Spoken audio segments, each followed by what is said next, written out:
दुनिया का सबसे इम्पोर्टेंट मेटल, आज जिसके आभूषण हम पहनते हैं, जिसके लिए न जाने कितने वॉर हुए, जिससे आज तक बहुत सारे देशों के बैंक रिजर्व के रूप में रखते हैं। यही नहीं, इंटरनेशनल मार्केट में जिसकी लगातार डिमांड बनी रहती है और जिसे सेफ हेवन तक कहा जाता है। क्या आपने कभी सोचा है कि ये सोना आखिर धरती पर आया कैसे? क्या आपको पता है कि खूबसूरत से दिखने वाले इस सोने की उत्पत्ति आखिर हुई कैसे? अगर हम कहें ये रिजल्ट है बहुत बड़े बड़े विस्फोटों का और धरती पर इसका आना डायनासोर की तबाही का रीजन बन गया, तो क्या आपको यकीन होगा? हमें पता है। अब आप सोच रहे होंगे कि आखिर सोना डायनासोर के खात्मे का कारण कैसे हो सकता है। यकीन मानिए, ये पूरी कहानी आपको चौंका कर रख देगी, मगर उसके लिए आपको हमारी वीडियो को एंड तक देखना होगा। तो चलिए शुरू करते हैं। सोना यानी गोल्ड, जिसे भारतीय समाज में स्वर्ण के नाम से जाना जाता है, यह केवल एक मेटल नहीं बल्कि प्रॉस्पेरिटी, पावर एंड एलिगेंस का सिंबल है। ये मेटल प्राचीन काल से ही लोगों के बीच काफी महत्वपूर्ण रहा है, जिसका अंदाजा आप इस बात से भी लगा सकते हैं कि अपनी शक्ति और प्रतिष्ठा को दिखाने के लिए राजा महाराजा आभूषण ही नहीं बल्कि वस्त्र भी सोने के धारण किया करते थे, ताकि उनकी वेल्थ की जानकारी सबको हो सके। मगर क्या आपने कभी सोचा है कि सोना आखिर आया कहां से? यकीन मानिए, ये सवाल बेहद दिलचस्प है। तो आइए इस रहस्य की दिलचस्प यात्रा पर चलते हैं और समझते हैं सोने के ओरिजिन की कहानी। धरती पर सोने का आगमन कैसे हुआ, यह जानने से पहले हम सोने के महत्व की बात करते हैं। आज से नहीं बल्कि प्राचीन काल से ही सोने का महत्व रहा है। उदाहरण के लिए इजिप्ट की सभ्यता में सोने को देवताओं का आशीर्वाद माना जाता था। ये तो आप जानते ही हैं कि इजिप्ट सिविलाइजेशन में राजाओं को फराओ कहा जाता था, मगर उन्हें मौत के बाद भी सोने के विशाल ताबूतों में दफनाया जाता था, ताकि उन्हें देवताओं का आशीर्वाद मिलता रहे। यही वजह है कि Egyptian pyramids and ancient masterpieces में सोने के यूनिक आभूषण और धरोहर आज भी मिलते हैं, जिससे पता चलता है कि सोने का कितना महत्व था। सोना प्राचीन काल से ही भारतीय संस्कृति का भी अभिन्न हिस्सा रहा है, क्योंकि इसे समृद्धि का प्रतीक माना जाता है। यही नहीं, हिंदू धर्म ग्रंथों में भी सोने को देवताओं से जोड़ा गया है। भगवान विष्णु और माँ लक्ष्मी को एडोर्न्ड विद गोल्ड ऑर्नामेंट्स दिखाया जाता है। यही वजह कि आम इंसान भी सोने को इतनी इंपॉर्टेंस देते हैं। यही नहीं, इतिहास में सोने को लेकर कई संघर्ष भी हुए हैं और युद्ध भी देखे गए हैं। सोने की चाह ने मानव सभ्यता को कई बार संघर्ष की ओर धकेला है। यूरोप के खोजकर्ता जब नई दुनिया यानी अमेरिका पहुंचे, तो उन्होंने वहां सोने की खानों की खोज शुरू कर दी थी। वास्तव में दक्षिण अमेरिका जाने का उनका प्रमुख कारण ही सोने के शहर को ढूंढना था। हालांकि उन्हें सोने का शहर तो कभी नहीं मिला, मगर एक नए महाद्वीप की खोज जरूर हो गई थी। साथ ही साउथ अमेरिका की खोज ने स्पेन और पुर्तगाल जैसे देशों को बहुत अमीर बना दिया था, लेकिन इसके पीछे कई निर्दोष लोगों का खून भी बहा। यही नहीं, क्रेविंग फॉर गोल्ड ने कई सभ्यताओं को नष्ट कर दिया और अनेक देश इसकी लगातार कीमत चुका रहे हैं। असल में सोने की खोज ने अमेरिका, अफ्रीका और एशिया के कॉलोनियलिज्म इन डिफरेंट पार्ट्स को बढ़ावा दिया। यही नहीं, कॉलोनिस्ट्स ने लोकल ट्राइबल कम्युनिटीज से जबरन सोना निकलवाया, जिससे समाज में डीप इम्बैलेंस फैल गया था। साथ ही सोने की खदानों में काम करने वाले मजदूरों के साथ भी कई बार इनह्यूमेन ट्रीटमेंट किया गया, क्योंकि लोग केवल सोना चाहते थे, चाहे उन्हें इसके लिए कैसा भी व्यवहार करना पड़े। तो ये तो हुई सोने की और इसकी इम्पोर्टेंस की बात, मगर सबसे बड़ा सवाल अभी भी ये है कि आखिर धरती पर सोना आया कहाँ से? आखिर सोने की उत्पत्ति कैसे हुई? क्या किसी अलौकिक शक्ति ने धरती पर लोगों को सोना दिया था, या फिर किसी सभ्यता ने इसे बनाया था? बताते चलें कि इनमें से कोई भी बात सच नहीं है, क्योंकि सोने की उत्पत्ति का इतिहास खगोल शास्त्र से जुड़ा हुआ है। एक्चुअल में सोने की उत्पत्ति के बारे में जानने के लिए हमें एस्ट्रोनॉमी का सहारा लेना होगा। यकीन मानिए, ये जानकर आप चौंक जाएंगे कि धरती पर उपलब्ध सोना हमारे सौरमंडल के जन्म से पहले ही अस्तित्व में था। एक्चुअल में जब तारों के बीच टक्कर हुई तो मेटल पार्टिकल्स अंतरिक्ष में बिखर गए। लाखों साल बाद इन पार्टिकल्स ने हमारे प्लैनेट पर जमा होकर सोने की प्रेजेंस को पॉसिबल बनाया। वास्तव में बहुत सारे वैज्ञानिकों का मानना है कि धरती पर जितना भी सोना मौजूद है वह सब अंतरिक्ष से ही आया है। यह सुनने में अजीब लग सकता है, मगर यह वैज्ञानिक तथ्यों पर आधारित है। कंस्ट्रक्शन ऑफ गोल्ड और धरती पर इसके ओरिजिन की कहानी ब्रह्मांड की कुछ सबसे वायलेंट एंड पावरफुल इवेंट से जुड़ी हुई है, जिन्हें सुपरनोवा विस्फोट और न्यूट्रॉन तारे के टकराव के रूप में जाना जाता है। सुपरनोवा की बात की जाए तो जब किसी बड़े तारे की मृत्यु होती है तो विस्फोट के समय इतनी ज्यादा एनर्जी जनरेट होती है कि भारी धातुएं जैसे कि यूरेनियम, प्लैटिनम और सोना बन जाते हैं। यही कारण है कि माना जाता है कि सोने का ओरिजिन सुपरनोवा विस्फोट से हुई है।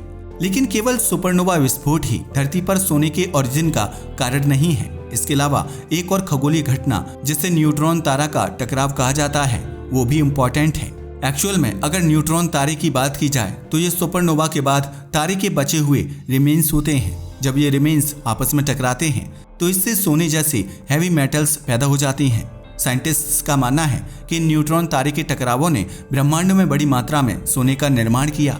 तो यह तो हो गई अंतरिक्ष में सोने के निर्माण की बात। अब सवाल उठता है कि धरती पर सोना आया कहां से? क्या धरती पर आसमान से सोने की बारिश हुई थी या फिर कोई वैज्ञानिक अंतरिक्ष से सोना धरती पर लाया था? दरअसल धरती पर सोना अंतरिक्ष से कैसे आया, इसका जवाब भी एक खगोलीय घटना में छिपा हुआ है और वो घटना है उल्कापिंडों का धरती पर गिरना। आप जानते ही हैं कि लगातार उल्कापिंड धरती पर गिरते रहे हैं और ये उल्कापिंड ही वो कारण थे जिनके कारण धरती पर सोने का आगमन हुआ। असल में जब धरती का निर्माण हो रहा था तब अंतरिक्ष से आने वाले बड़े बड़े उल्कापिंड धरती की सतह से टकराते रहे थे, मगर इन उल्कापिंडों में केवल पत्थर नहीं थे बल्कि इनके अंदर बड़ी मात्रा में सोना और अदर मेटल मौजूद थी।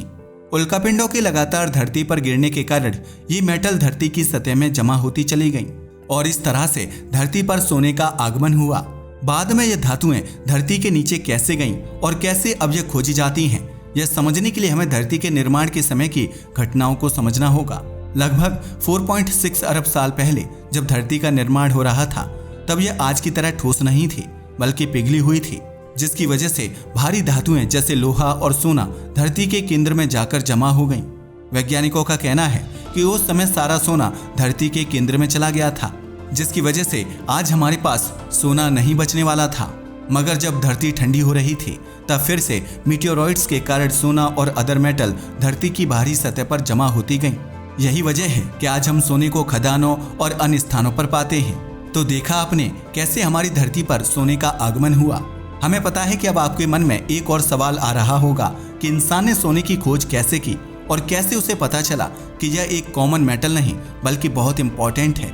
असल में सोना न केवल साइंटिफिक अप्रोच से महत्वपूर्ण है बल्कि इसका हिस्टोरिकल एंड कल्चरल सिग्निफिकेंस भी बहुत अधिक है। प्राचीन काल से ही सोने का इस्तेमाल लगातार होता रहा है, चाहे वो मेसोपोटामिया, चीन, भारत या मिस्र जैसी प्राचीन सभ्यताओं की बात हो।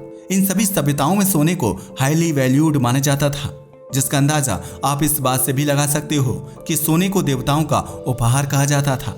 मिस्र की सभ्यता में फिरौन को सोने से अलंकृत किया जाता था क्योंकि इसे धार्मिक प्रतीक माना जाता था। भारत में भी सोना एक कल्चरल सिंबल है और इसे प्रॉस्पेरिटी, कन्वीनियंस एंड पावर का प्रतीक माना जाता है। यही वजह है कि आज भी wedding, festivals and religious occasions पर यूज ऑफ गोल्ड ज्वेलरी शुभ माना जाता है। उदाहरण के लिए दिवाली पर लक्ष्मी पूजन में सोने की पूजा की जाती है। अगर इसके निकलने के प्रोसेस की बात की जाए तो सोने की खोज और इसे निकालने का प्रोसेस सदियों पुराना है। सबसे पहले इंसान ने नदियों के किनारे बहते हुए सोने के पार्टिकल को कलेक्ट करना स्टार्ट किया था। बाद में माइनिंग टेक्निक विकसित हुई और इंसानों ने खदानों से सोना निकालना शुरू कर दिया। आज साउथ अफ्रीका, ऑस्ट्रेलिया, रूस और चीन the world's leading gold producers देश हैं, जहां से लार्जेस्ट स्केल पर सोना निकाला जाता है। ऐसा इसलिए क्योंकि इन देशों में सोने की बड़ी बड़ी खदानें मौजूद हैं, जहां से बड़े पैमाने पर सोना निकाला जाता है। अगर सोने की बात की जाए तो अब तक आप समझ ही गए होंगे कि आर्थिक, ऐतिहासिक, सांस्कृतिक महत्व के साथ साथ इसका खगोलीय महत्व भी है।